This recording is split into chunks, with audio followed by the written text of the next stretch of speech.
The crypto market just crashed. No, I'm just joking, guys. We lost $100 billion in market cap within the market. And yes, Bitcoin did drop about 2.5%. XRP dropped about 4.2%. Most altcoins did drop a significant amount because, of course, Bitcoin dominance is pretty high. And of course, with Bitcoin dropping, yeah, it's going to affect altcoins a little bit more significantly than just like Bitcoin. But everyone is starting to panic a bit and call it a crash. But ultimately, if you've been in crypto for a while, you know that this is not really a crash. This is just a slight sell-off. I mean, if we're looking at the 1-year time frame on the crypto market cap, I mean, this is such a small move, going off of like previous moves on this chart. But looking at Bitcoin, I mean, this is what the Bitcoin chart looks like on the 24-hour span. Slight sell-off. Feels very similar to this sell-off as well before we had a much larger expansion. Main thing that I'm really looking at here is, number one, we did fill a fair value gap on this chart, which, by the way, if you guys have been in the Discord, then you already know about this level. I mentioned on X real quick. Let me just throw this up because I just kind of want to share with you guys what we were looking at in the Discord. So this is the post that I made in the Discord channel. I said, with the Bitcoin update, 94.5K to 92.4K is the key zone for us to hit on this pullback for Bitcoin. This is our fair value gap, but it also aligns with key fib retracement levels. So I would watch for this zone getting filled. Be cautious if we lose that zone though. Now, this got posted on the 15th. Obviously, on the 15th, we were trading significantly higher. I mentioned it right around this level here because we were starting to hit a wall right around like 96.9K. Also, during this time, we started to witness RSI dropping a bit, and it was more so on the lower time frame structure that we did start to see bearish divergence. So we knew that this move was going to happen. Did we know exactly when? No, of course not. Nobody's going to know that, but bullish or bearish divergence was hinting at a sell-off. And then the next key area that we were really kind of looking at was the fair value gap. Now, we did fill that gap completely. I'm watching to see some sort of spring-like move here, especially considering the fact that RSI is nearing the halfway point here. So again, this would be a good area for us to bounce off of. And then we should break back up above our prior highs, which is right around like 97.7K or so. And then the key high here that I'm really looking at is flipping the lows going all the way back to June. We should be hitting 100K plus on this next move if we are bottomed here on this pullback. But this is a healthy move. I mean, it's nothing crazy. I know that everyone's going to panic a bit and say like, oh, this is, the market just crashed. I'm just going to be honest with you guys, and this is not to like say like, oh, this price action is not insignificant. I mean, it definitely is if you're new to crypto or if you're in like leveraged positions. This is what the 1-week chart looks like on Bitcoin. Again, very small move compared to like previous moves. But when I think about a crash, I go all the way back to like 2020 where we were seeing candles, 60%, 50%, 40% candles on sell-offs. And, even if you aren't new to crypto, if we go back to like 2023, 2024, yeah, we've had crashes that were extremely significant compared to any sort of price action move that we've seen in like the last couple months. The last major significant sell-off that I know of is that October 10th candle, because on Bitcoin, you're talking about roughly like almost a $20,000 candle in one day. So yeah, that was a very significant one. But this is a very small move. Now with XRP and most altcoins, yes, they did get hit a lot harder. XRP on the 24-hour span, $1.96. It did wick down all the way to like $1.91. I mentioned in my prior video that we were looking for a sell-off on XRP anyways. If you guys did watch that, I said, calm before the storm. I said that we could still go and hit some of these other lows. I wasn't really expecting us to drop down below $2, but hey, we lost that. That's the big signal that we were going to go much lower. And now we're really kind of just looking at daily candle closes above $1.94. This would be a very good area for us to really kind of maintain. The good thing is that, if we're looking at this on the 24-hour span, we're going off the prior wicks back here, and then we have our lows. What this really looks like is a inverse head and shoulders pattern starting to brew. And this is typically very bullish where we start to, find a floor here. And then we have that continuation to the upside. That's definitely possible here on XRP. We'll have to reassess that once we have a little bit more price data. But XRP, it doesn't look too bad. It's just typical altcoin swings while Bitcoin is swinging low, with Bitcoin dominance being so high. Most altcoins are in the oversold territory, as you guys can see up there. But looking at the 24-hour span, XRP is not down nearly as much as some of these other altcoins. So I would argue that XRP is holding pretty well. I'm not too concerned at all with the price action. Again, just typical swings in crypto. Volatility is here. But why did we have a sell-off? Well, was it all just manipulation by the big whales? Well, whales were definitely dumping crypto in a big way. We have here from Mr. Whale, why is the crypto market dumping right now? Insiders dumped 22,918 Bitcoin. Coinbase sold about 2,400 Bitcoin. Bybit about 3,300. Binance about 2,300. And then Wintermute sold about 4,200 Bitcoin.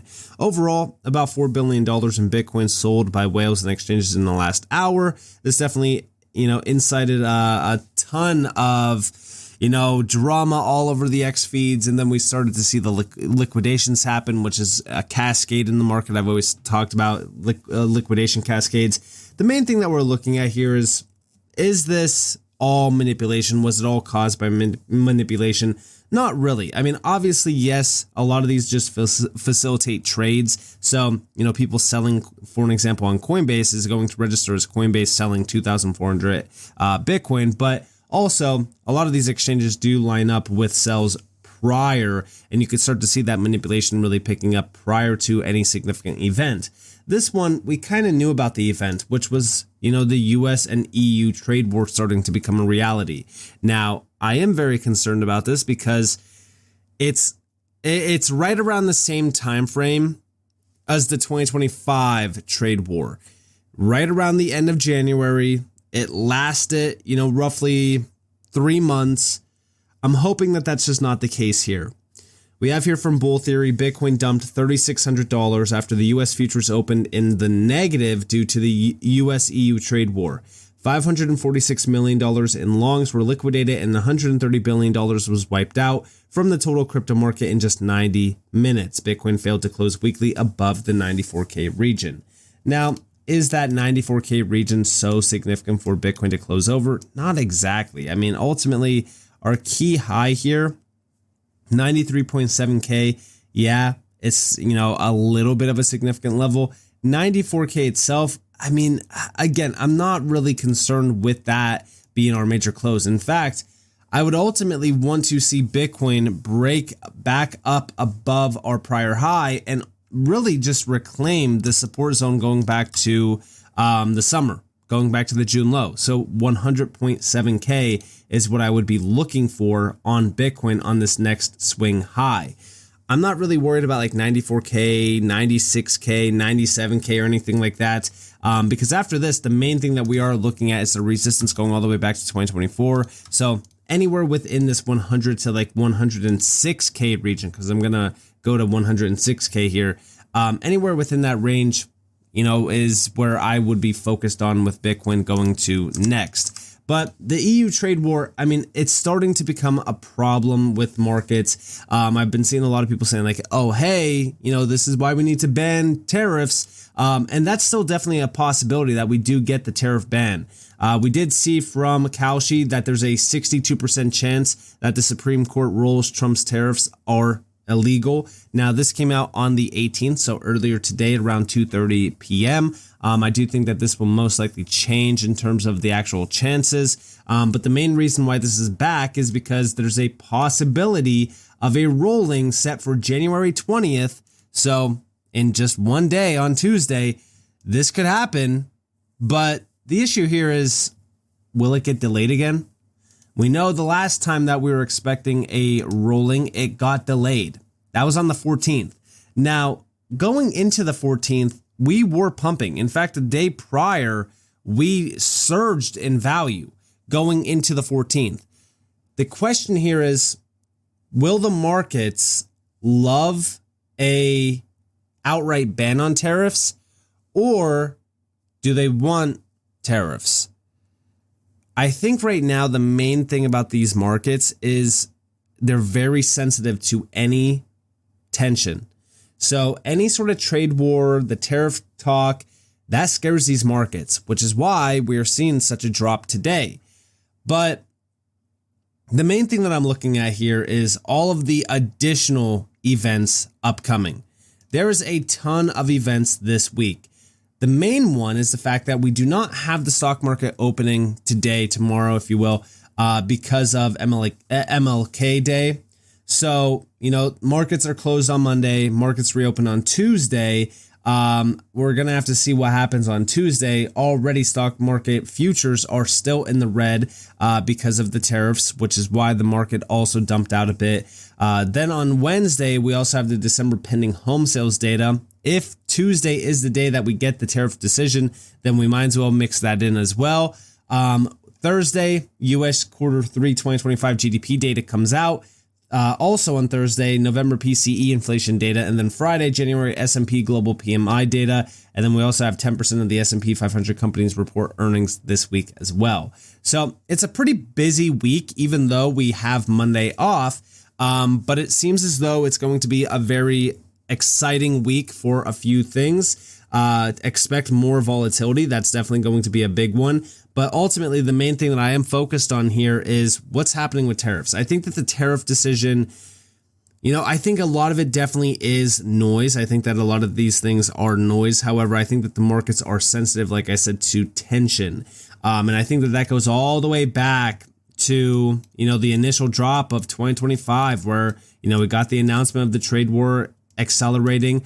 Markets were already topped out by roughly, January. I mean, during this time, Bitcoin was already in bearish divergence. We already had a lower high close on the weekly. So at this point, we were already pretty bearish. However, this is when we started to hear the talks about the trade war. Then we sold off, and stocks also hated the tariffs as well, which is why you had that massive V-wave recovery after April, going throughout the entire year leading up to now. The question here is, with how low we already are, I don't think that we can have another trade war without this disrupting the market itself completely, which means if we see another trade war, we'll most likely see Bitcoin back down below 70K. And that's going to be the first time since going all the way back here to October of 2024. I'm not saying that we can't recover from that. I'm just saying at that point, we are basically in a bear market. And also altcoins during that time would most likely be absolutely slaughtered. So I'm hoping that we can avoid this trade war intensifying. I'm hoping that we get a decision on tariffs as well. That way we can just knock out all of the, factors that are just kind of lingering around, because, again, we do not want to have something just waiting to have an announcement, right? It's kind of like a storm cloud just above us, just waiting to rain on our parade. So I would like for the markets to rebound. I would like to get all of these decisions out of the way. And I would also like to, just get all of the things that, we're still waiting on a decision also out of the way. So the tariff announcement, with the rolling, if we do get that on Tuesday, that's great. With the trade war with the EU, well, if we get the decision on Tuesday, then that basically kills all momentum behind that trade war.